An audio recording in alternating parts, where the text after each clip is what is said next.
એટલે આ સંજોગો જો ચલાવતા હોય, જેમ અત્યારે દૂધ ના આવ્યું તો તારે ચિંતા કરવાની જરૂર કરી?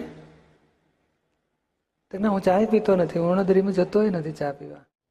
કારણ તમે આત્મા છો તો તમે દ્રષ્ટા જ્ઞાતા છો, અકર્તા છો.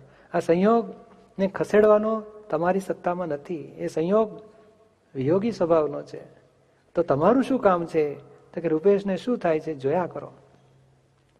અને એ ધીરજ રાખે છે એનો મોક્ષ વહેલો થાય છે.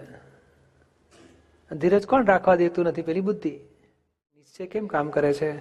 કે વિષય ખોટો છે, નિશ્ચય એને બચાવે છે, હંમેશા જાગૃત કરે છે ને. પછી કઈ રીતે ખોટો છે વિગત ધીમે ધીમે સમજાતી જાય. કારણ જેનો નિશ્ચય થાય, જેમાં પ્રતીતિ બેસે કે બ્રહ્મચર્યમાં જ સુખ છે, એટલે એને આધારે એના સંજોગ મળતા જાય. કઈ રીતે સુખ છે એની સંયોગ મળતા જાય. એક પેલું કેવી રીતે ખોટું છે એના સમજણ મળતા, એને નિમિત્તો મળે, એને સમજણ પડે.